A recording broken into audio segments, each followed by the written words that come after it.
Once there was a gentleman who married for his second wife the proudest and most haughty woman that was ever seen.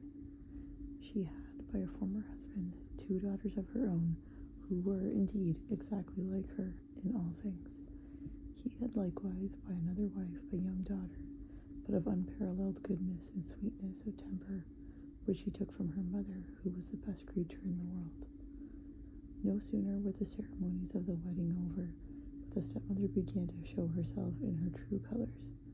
She could not bear the good qualities of this pretty girl, and the less because they made her own daughters appear the more odious. She employed her in the meanest work of the house. She scoured the dishes, tables, etc., and cleaned Madame's chamber, and those of Mrs. her daughters.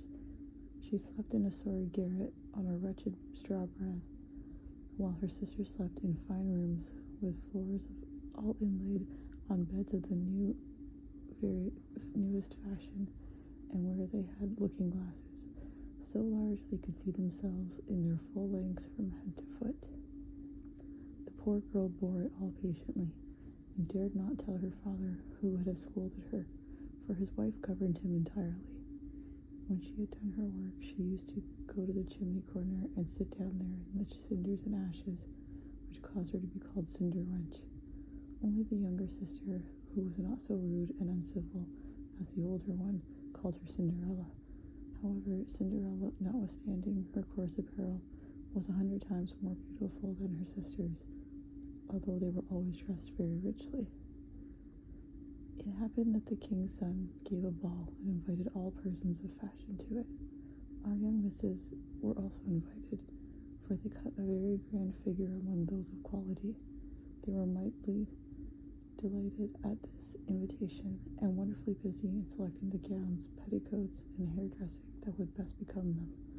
This was a new difficulty for Cinderella, for it was she who ironed her sisters' linen and pleated their ruffles. They talked all day long of nothing but how they should be dressed. For my part, said the eldest, I will wear my red velvet suit with French trimming, and I, said the youngest, shall have my usual petticoat, but then, to make amends for that, I will put on my gold-flowered cloak and my diamond stomacher, which is far from being the most ordinary one in the world. They sent for the best hairdresser they could get to make up their headpieces and adjust their hairdos, and they had their red brushes and badges from Mademoiselle de la Poche. They had consulted Cinderella in all these matters, for she had excellent ideas, and her advice was always good. Indeed, she even offered her services to fix their hair, which they were very willingly accepted. As she was doing this, they said to her, Cinderella, would you not like to go to the ball? Alas, said she, you only jeer me. It is not for such as I am to go to such a place. You are quite right, they replied. It would make the people laugh to see a Cinderwench at a ball. Anyone but Cinderella would have fixed their hair awry, but she was very good and dressed them perfectly well. They were so excited that they hadn't eaten a thing for almost 2 days. Then they broke more than a dozen laces, trying to have themselves laced up tightly enough to give them a fine, slender shape. They were continually in front of their looking glass. At last the happy day came. They went to court, and Cinderella followed them with her eyes as long as she could. When she lost sight of them, she started to cry. Her godmother, who saw her all in tears, asked her what was the matter. I wish I could. She was not able to speak the rest, being interrupted by her tears and sobbing. This godmother of hers, who was a fairy, said to her, You wish that you could go to the ball, is it not so? Yes, cried Cinderella with a great sigh. Well, said her godmother, be but a good girl, and I will contrive that you shall go.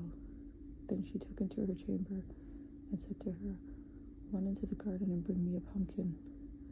Cinderella went immediately to gather the finest she could get, and brought it to her godmother, not being able to imagine how this pumpkin could help her go to the ball.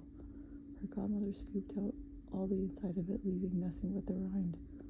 Having done this, she struck the pumpkin with her wand, and it was instantly turned into a fine coach, gilded all over with gold. She then went to look into her mousetrap, where she found 6 mice all alive, and ordered Cinderella to lift up belittled the trapdoor. She gave each mouse, as it went out, a little tap with her wand, and the mouse that was that moment turned into a fine horse, which altogether made a very fine set of 6 horses, beautiful mouse-colored dapple gray. Being at a loss for a coachman, Cinderella said, "I will go and see if there is not a rat in the rat trap that we can turn into a coachman." "You are right," replied her godmother. "Go and look." Cinderella brought the trap to her, and in it there were 3 huge rats. The fairy chose the one which had the largest beard, touched him with her wand, and turned him into a fat, jolly coachman with the smartest whiskers that eyes ever beheld. After that, she said to her, "Go again into the garden, and you will find 6 lizards behind the watering pot. Bring them to me."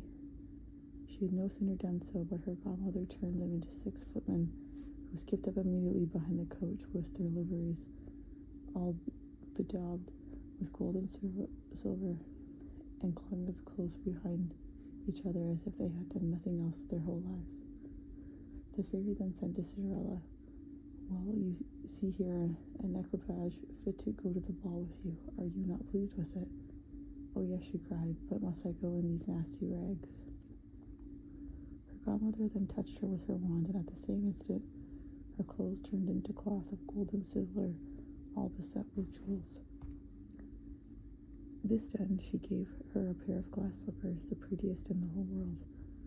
Thus, being decked out, she got up into her coach, but her godmother, above all things, commanded her not to stay past midnight, telling her at the same time that if she stayed 1 moment longer, the coach would be a pumpkin again, her horses mice, her coachman a rat, her footmen lizards, and that her clothes would become just as they were before.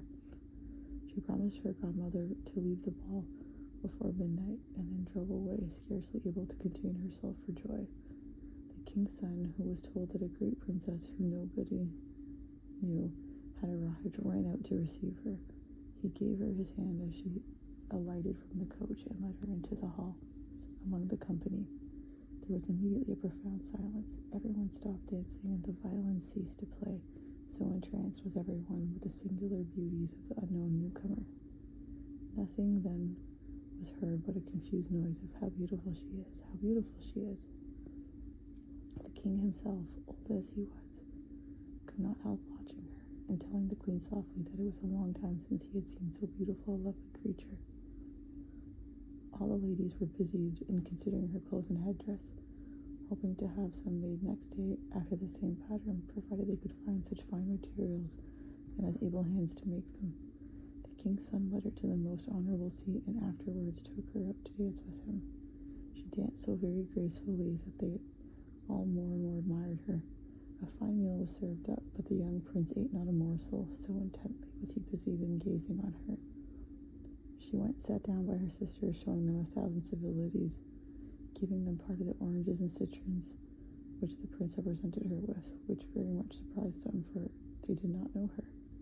While Cinderella was thus amusing her sisters, she heard the clock strike 11 3/4, whereupon she immediately made a curtsy to the company and hurried away as fast as she could. Arriving home, she ran to seek out her godmother, and after having thanked her, she said she could not but heartily wish she might go to the ball the next day as well, because the king's son had invited her. As she was eagerly telling her godmother everything that had happened at the ball, her 2 sisters knocked at the door, which Cinderella ran and opened. "You stayed such a long time," she cried, gaping, rubbing her eyes, and stretching herself as if she had been sleeping. She had not, however, had any manner of inclination to sleep while they were away from home. "If you had been to the ball," said one of the sisters, "you would not have been tired with it. The finest princess was there, the most beautiful that mortal eyes have ever seen. She showed us 1,000 civilities and gave us oranges and citrons." Cinderella seemed very indifferent in the matter. Indeed, she asked them the name of that princess, but they told her they did not know, and that the king's son was very uneasy on her account and would give all the world to know who she was. At this, Cinderella, smiling, replied, "She must then be very beautiful indeed. How happy you have been. Could I not see her? Ah, dear Charlotte, do lend me your yellow dress which you wear every day." "Yes, to be sure," cried Charlotte. "I'll lend my clothes to such a dirty cinder wench as you are. I should be such a fool." Cinderella, indeed, well expected such an answer, and was very glad of the refusal, for she would have been sadly put to it if her sister had lent her what she asked for jestingly. The next day, the two sisters were at the ball, and so was Cinderella, which dressed even more magnificently than before. The king's son was always by her, and never ceased his compliments and kind speeches to her. All this was so far from being tiresome to her. Indeed, she quite forgot what her godmother had told her. She thought that it was no later than 11 when she counted the clock striking 12. She jumped up and fled as nimble as a deer. The prince followed but could not overtake her. She left behind one of her glass slippers, which the prince picked out most carefully.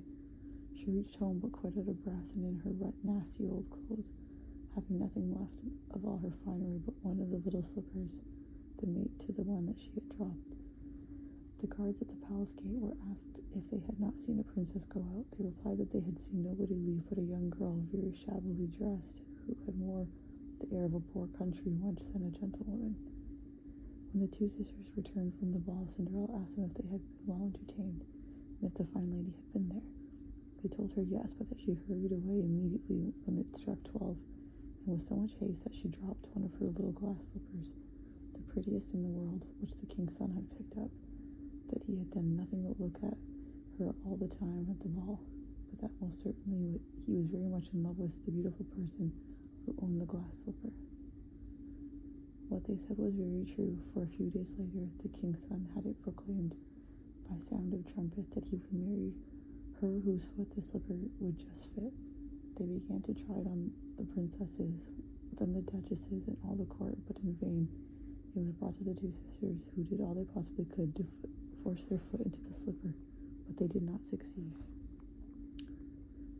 Cinderella, who saw all of this and knew that it was her slipper, said to them, laughing, "Let me see if it will not fit me." Her sisters burst out laughing and began to banter with her. The gentleman who was sent to try the slipper looked earnestly at Cinderella, and finding her very handsome, said that it was only just that she should try as well, that he had orders to let everyone try. He had Cinderella sit down, and putting the slipper to her foot, he found that it went on very easily, fitting her as if it had been made of wax. Her two sisters were greatly astonished, but then even more so when Cinderella pulled out of her pocket the other slipper and put it on her other foot. Then in came her godmother and touched her wand to Cinderella's clothes, making them richer and more magnificent than any of those she had worn before. And now her two sisters found her to be that fine, beautiful lady whom they had seen at the ball. They threw themselves at her feet to beg pardon for all the ill treatment they had made her undergo. Cinderella took them up, and as she embraced them, said that she forgave them with all her heart, and wanted them always to love her. She was taken to the young prince dressed as she was. He thought she was more charming than before, and a few days after married her.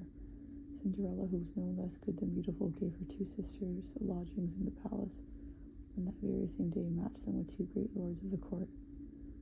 The moral: beauty in a woman is a rare treasure that will always be admired. Graciousness, however, is priceless and of even greater value. This is what Cinderella's godmother gave to her when she taught her to behave like a queen. Young women, in the winning of a heart, graciousness is more important than a beautiful hairdo. It is the true gift of the fairies. Without it, nothing is possible. With it, no one can do anything.